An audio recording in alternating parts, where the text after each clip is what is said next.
지상파 드라마죠. 태양의 후예가 시청률 30%를 돌파하면서 안방극장을 장악을 하고 있습니다. 주인공 송중기, 송혜교뿐만 아니라 주요 출연진들에 대한 관심도 대단한데요. OST까지 반응이 뜨겁다고 합니다. 자세한 연예가 소식 백현주 대중문화 전문기자와 함께 알아보도록 하겠습니다. 어서 오십시오. 안녕하세요. 네.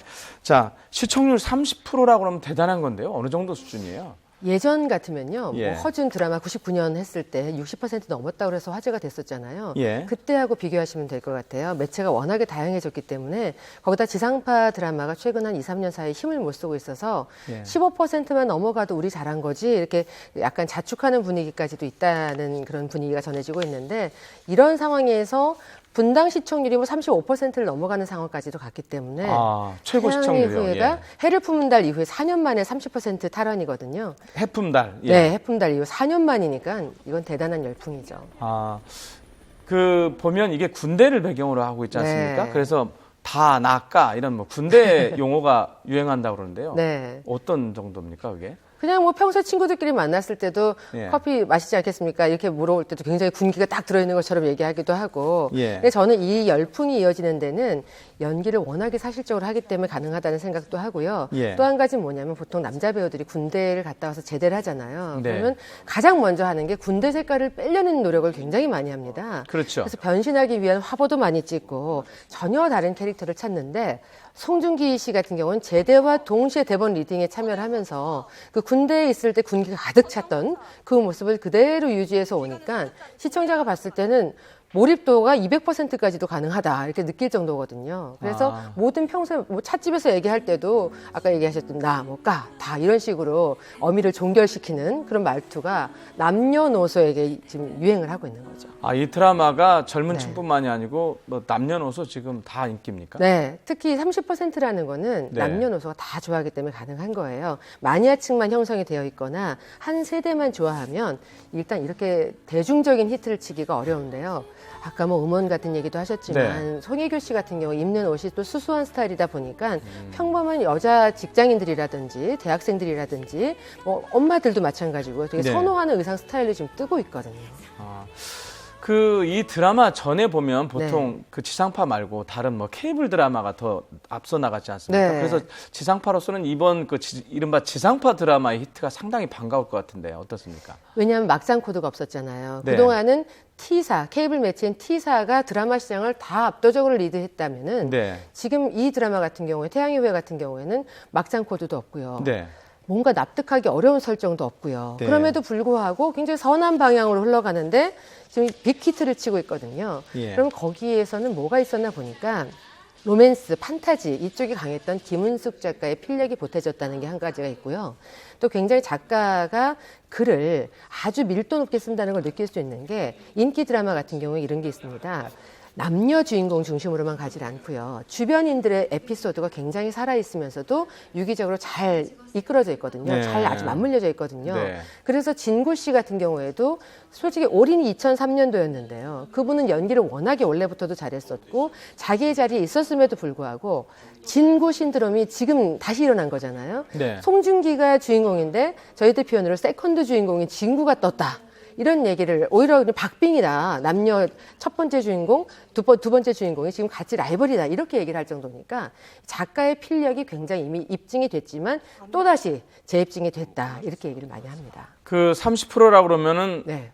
정말 높은 건데요. 나머지 70%는 혹시 모를 수도 있으니까 이 네. 드라마가 어떤 드라마인지 조금만 좀 설명을 해 주실랍니까? 이 드라마가 원래는 원작이 있었습니다. 김원석 작가가 2011년에 공모전에서 우수상을 받았던 건데 원래는 국경 없는 의사회라고 해서 예. 어떤 재난 상황에서 인종, 나라를 다 초월한 그런 의술을 펼치는 사람들의 이야기였는데 네. 이것이 김은숙 작가의 필력이 보태지면서 여기 로맨스가 가미가 된 거죠. 송중기 씨 극중 역할이 원래는 특전사가 아니라 의사였는데요. 여기서 특전사의 유시진 대위로 딱 분하게 되고 송혜교 씨는 의사잖아요. 근데 그리스에서 촬영을 했습니다만 전쟁이 일어나고 있는 한 그 지역에서 중동을 배경으로 네, 하는 중동을 건가요? 배경으로 하고 있죠. 그래서 송중기 씨하고 송혜교 씨가 예. 직업을 초월한 또 지역을 초월한 나이를 초월한 이런 사랑을 펼치는 건데 그 안에도 동료애도 있고요. 또 위기의 상황도 있고요. 이러다 보니까는 항상 시간을 놓치지 않고 볼 수 있게 만드는 그런 매력, 중독성을 가지게 되는 거죠. 가장 중요한 게 사랑인가요? 사랑이 마치 중심에 서 있는 것 같은데요. 네. 또 꼭 그렇지만도 아. 않거든요. 송중기 씨하고 진구 씨가 보여주는 우애라든지 우정이라든지도 있고 또 특전사 요원이니까요. 굉장히 뭔가 그 민간인을 안전하게 지키기 위한 노력도 있고요. 그 안에 음모도 있고요. 그러다 보니까 뭔가 추리하는 걸 좋아하시는 분들도 몰입할 수 있게 만들어주고 남자분들도 군대 얘기 나오면 좋아하시잖아요. 네. 드라마 안 보시잖아요, 잘. 그런데도 로맨스 나오는 거 안 좋아하시잖아요. 예. 그런데도 좋아하는 이유는 특전사들의 스토리가 있기 때문이에요. 저도 사실 이 드라마를 본 적이 없어서 좀 설명을 해달라고 그랬거든요. 네. 여기, 그러니까 여성 시청자들을 설레게 하는 그 송중기 씨. 네. 군대 갔다 와서 첫 작품인데 대박이 났어요. 네. 사실 송중기 씨가 가기 전에도요. 네. 세상에 어디에도 없는 착한 남자라는 드라마를 문채원 씨하고 했을 때, 군대 갔다 와서 잘 유지를 하면 네. 그대로 차고 올라갈 수 있겠다 생각을 했는데요. 네. 이 드라마를 만나서 송중기의 시대를 열은 거예요. 그러니까 한류 시장에서 보면은 김수현, 이민호를 잇는 새로운 한류 주자가 나타난 거거든요. 그렇기 때문에 한류 시장이 조금 꺾일만 했을 때 지금 나타난 송중기 씨는 구원투수 같은 그런 느낌이 있는 거거든요. 국가적으로 잘 관리하고 키워야 되겠네요. 그래야 되는 게 왜냐하면 예. 중국 시장뿐 아니라 네. 태국이라든지 말레이시아라든지 정말 많은 나라에서 우리나라의 문화를 좋아하고 소비하고 있잖아요. 네. 송중기 씨 한 사람이 뜸으로 인해서 송중기 씨가 하는 모든 홍보와 관련된 일들이 다 컨텐츠로 뜰 수 있는 거거든요. 산업으로 될 수 있고 뿐만 아니라 여기 드라마 촬영지인 정선 같은 경우에도 관광 단지로 해서 굉장히 그쪽이 지금 많은 외국인들이 찾는 곳을 선호하는 것으로 알려져 있으니까요. 네. 송중기 씨가 새롭게 등극했다라는 건 한류 주자가 나왔다라는 거는 한류에서 파생되는 문화 산업이 발전할 수 있는 길게는 한 3년까지도 갈 수 있는 그런 시장이 또 열렸다라는 의미에서 굉장히 큰 의미가 있는 겁니다. 제가 듣기로 특히 이제 중국에서 상당히 인기가 높다고 하는데 네. 이른바 별에서 온 그대를 뛰어넘는다고 하는데 네. 이게 어떤 경제 효과로도 좀 이어질까요? 분명히 제가 조금 전에도 말씀드렸지만 경제 효과로 이어질 수밖에 없는 게요. 네. 이 태양의 후예 같은 경우에 물론 좀 약간 우여곡절이 있었습니다. SBS에서 편성이 불발됐던 적도 있었고 그런데 KBS의 선택이 옳았다는 게 이번에 30%가 넘어가면서 밝혀졌는데요. 네. 특히 이제 중국 시장에서 이번에 12억 뷰가 넘어가면서요. 잘하면 50억 뷰 인터넷으로 방송이 됐을 때 50억 뷰까지 가능하다라고 얘기를 합니다. 그러면 벌써 송중기 씨하고 송혜교 씨는 중국과 관련된 행사, 팬미팅 여러 가지 방송 일정 등등 벌써부터 빈번하게 잡히고 있는 상황이고요. 또 이게 이미 첫 방송이 나가기 전에 손익분기점을 넘었어요. 원래 제작비를 120억 정도 규모로 잡았다가 플러스 10억이 돼서 130억 규모로 이게 제작이 된 거거든요. 32개국의 판권이 판매가 되면서 이미 손익분기점을 첫 대 방영 전에 넘겼단 말이죠. 대단하네요. 대단한 예. 거죠. 예. 거기다가 이미 방송이 10부 정도 나갔는데 네. 송중기 열풍이 중국에서 대단하게 불고 있다면 그가 입었던 옷, 신발, 썼던 펜, 하다못해 이런 거래도 다 같이 상품으로 나갈 수 있는 거니까 중소기업도 같이 좀 진작될 수 있는 거잖아요. 여러 가지 좋은 면들이 많습니다. 한류가 부흥이 되면. 이 드라마가 지금 진행이 되고 있는데 이미 네. 그 제작은 다 끝났다면서요? 그러니까 제작이 사전 끝났죠. 제작이라면 혹시 결말 알고 계세요? 결말이 알려지더라도 저희들은 입을 다물어야 되는 게 저희들의 직업인데 책임감 예. 있게 마무리까지 예. 흥미진진하게 보시게 해드려야 되잖아요. 예. 사전 제작 드라마에 대한 관심이 되게 많으신데요. 그러니까요. 예. 여러 가지 안팎의 국내외 안팎의 사정들이 있는 거죠. 이게 한중이 같이 합심해서 만들었기 때문에 이게 사전 제작이 가능한 건데요.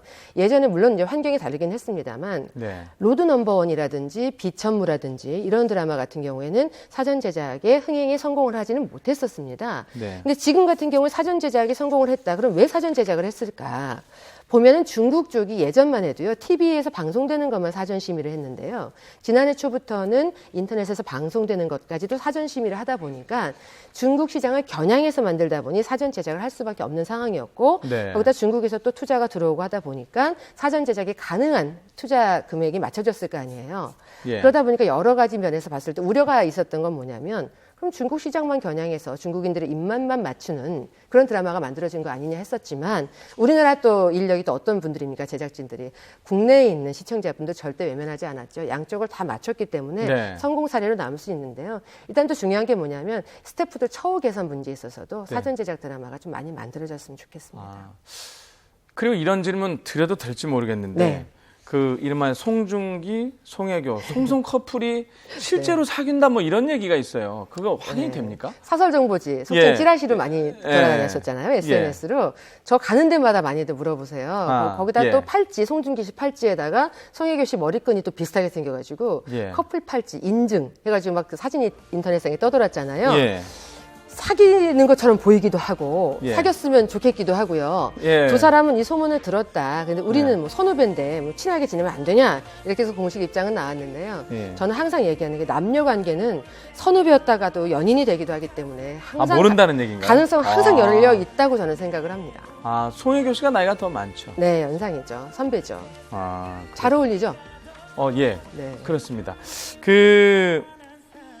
맨 처음에 OST 얘기를 했는데요. 네. 이 OST 얘기 좀 잠깐 해볼까요? 어떤가요? 정말 노래 잘 부르는 가수들 다 들어가 있어요. 아. 윤미래 씨, 거미 씨, 린 씨 같은 경우는 또 OST 부르는 것마다 히트를 하잖아요. 드라마들이. 예. 거기다 K-윌까지 보태지니까. K-윌. 네. 예. 이거 정말 가창력이 있다는 가수는 다 여기 수록곡을 부른 건데요. 예. 지금 사전 제작을 하다 보니까 처음에 느낌과 달라졌을 거 아니에요. 지금 저 음악이 나온 거 저기 맞아요. 어느 가수 부분이죠, 저거는? 그래서 이게 좀 윤미래 씨. 윤미래 씨인 인 것 같은데요. 일단 지금 보면은 처음에 느낌과 드라마가 중반부쯤 달려가다 보면 좀 달라지잖아요. 호응도도 달라지고. 예. 그래서 지금 최근에 거미 씨하고 린 씨가 녹음을 다시 했다고. 약간 그러니까 분위기를 달리해서 녹음을 다시 했다. 재녹음했다. 라는 것 또한 화제가 될 정도로 예. 음원 차트에서 줄 세우기. 그러니까 1위부터 5, 6위까지 태양의 후예의 노래만 다 지금 점령을 하고 있는 상황이에요. 네. 아이돌들이 나와도 지금 내가 못 쳐요. 그렇구나. 네. 자, 좀 전에 말씀하셨지만 다른 보조 출연자라고 하나요? 주인공 네. 말고 다른 사람들 진구 씨, 김지원 커플 인기도 대단한데 네. 이분들 참 어떻습니까? 저는 원래 진구 씨는 그 자리에 있었습니다. 아. 원래도 연기를 잘했었고요. 항상 존재감이 빛났었고요. 근데 올인 이후에는 크게 주목을 못 받았던 게 참 안타까웠었거든요. 예. 근데 제가 인터뷰를 할 때마다 항상 적극적이고 굉장히 밝아서 이 배우는 참 타고난 천상 배우구나 생각을 했었는데 결혼 이후에 더 빛을 발하게 됐죠. 그러니까 진구 씨의 캐릭터가 여기에서 빛을 발할 수 있었고 또 김지원 씨하고 커플 연기를 하면서 구원 커플이라는 애칭까지 붙었잖아요. 구원 커플. 네. 근데 아. 김지원 씨 또한 김은숙 작가의 전작인 상속자들에서 조금씩 보이기 시작을 했는데요. 네. 사실 데뷔는 시트콤을 했었습니다. 하이킥 시리즈를 했었어요. 네. 근데 이 태양의 후예를 촬영할 때 저하고 이렇게 미용실 같은 데서 이렇게 마주친 적이 많았었는데 굉장히 말수도 적고요. 항상 얌전하고 근데 소속사에서 신경을 많이 써서 앞으로 어떤 배우가 될까 궁금했는데요. 그리스에 가서도 선후배 예우 잘 갖추고 굉장히 예의 바랐다 이런 얘기를 들었습니다. 그러니까 네. 심성이 좋으니까 성공도 빨리 하나 하는 생각을 합니다. 이 다음 드라마에서는 주연할 수도 있는. 그럼요. 충분하죠. 자, 지금까지는 좋은 얘기만 하는데 네. 조금 좋지 않은 얘기로 좀 잠깐 넘어가겠습니다. 이른바 연예인들의 원정 성매매 관련 약식 네. 기소 관련한 내용인데요. 자, 대법원 홈페이지에서 해당 사건 번호, 실명이 노출이 돼가지고 SNS에 막 돌아다니고 그랬단 말입니다. 네. 그래서 동명이인들이 나 아니다 네. 이렇게 얘기를 했는데 어떻게 된 일인가요, 지금? 동명이인이 막 아니라고 예를 들어서 그냥 사적인 자리에서 얘기를 하면 저희들 실명을 얘기를 못 할 텐데 이분들은 공식적으로 나 아니야. 기자회견을 했죠. 네, 예. 나 아니야라고 밝혔습니다. 예. 그러니까 응답하라 1988에서 장만옥 역이었나요? 그걸 했던 이민지 씨 같은 경우에는 예. 아니 왜 또 거기 미스코리아 이민지 씨하고 나하고 왜 이렇게 오르내립니까? 라고 해서 우린 이런 일 없습니다. 왜 거기에 거론되는지 모르겠습니다라고 아예 초장에 선을 긋기 위해서 얼굴을 내놓고 공식적으로 반박을 하는 그런 상황까지 벌어졌는데요. 이게 이니셜로 처음엔 돌다가 지금은 실명으로 돌아다니는 상황이거든요. 네. 그러다 보니까 연예인분들이 다 들어요. 주변에서 보내줄 거 아닙니까? 네. 그러니까 처음에는 아니 괜히 이거 긁어부스럼 만드는 거 아니야? 라고 했다가 확산이 너무 SNS 때문에 빨라지니까 결국은 법적인 대응까지 전면에 나서서 하는 그런 상황이 되어버렸죠. 제가 실제로 알아보니까 네. 6명이 약식 기소가 됐거든요. 네. 그중에 이민지 씨가 있는지 없는지는 솔직히 저희도 정확하게 말씀을 드리기 어려운데 네, 근데 본인이 맞습니다. 물론 얘기를 했기 때문에 또 다른 이민지가 또 피해를 볼 수 있기 때문에 네, 맞습니다. 예. 자, 근데 이 법적 대응을 하겠다고 밝히신 분들이 이분 말고도 또 여러 명이 있었죠, 공개적으로. 지금 태양의 후예의 주인공인 송혜교 씨 같은 경우에도 내가 왜 그런 거에 자꾸만 거론이 돼야 되느냐고 네. 더 이상 참을 수 없다라고 공식적인 입장, 법적인 대응을 하겠다는 강력한 입장을 밝혔고요. 네. 뭐 달샤벳의 멤버인 수빈 씨도 마찬가지고 배우 강소라 씨, 남보라 씨 정말 이분들이 아니 왜 우리 자꾸만 이런 식으로 연예인들 툭하면 신세경 씨도 마찬가지고요.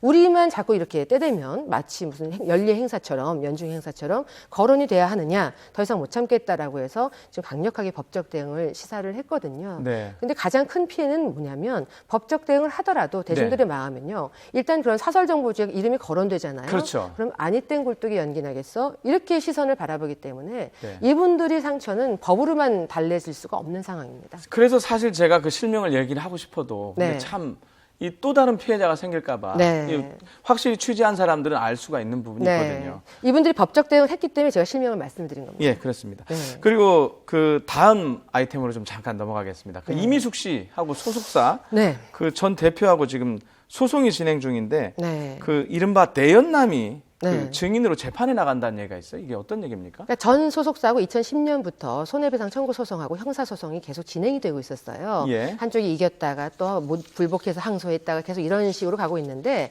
예. 전 소속사의 김 대표 측에서 주장을 하기로는 이미숙 씨가 이혼하기 전부터 남편과 이혼하기 전부터 예. 17살 연하의 술집 종사자 예, 일명 아, 그 호스트, 속칭 호스트라고 그러죠. 예. 호스트인 남자와 지낸 적이 있었다, 사귄 적이 있었다라고 하면서 여기에 대해서 또 법정에서 거론이 된 적이 있었는데요. 네. 그 내연남이라는 분이 2012년에는 자필 편지로 누나를 유학 시절에 만나서 힘들 때 정신적으로 기댔을 뿐이지 누가 된 행동을 하지 않았다 이런 자필 편지를 보내기도 했었는데 네. 아무튼 이분이 4월 19일에 그 전 소속사 김 대표와 이미숙 씨의 재판에 비공개 증인으로 채택이 된 걸로 지금 전해지고 있어서 그 결과에 지금 초미의 관심이 모아지고 있습니다. 4월 19일 재판을 지켜봐야 되겠네요. 네, 그렇습니다. 자, 지금까지 연예계 소식 백현주 기자였습니다. 고맙습니다. 네, 고맙습니다.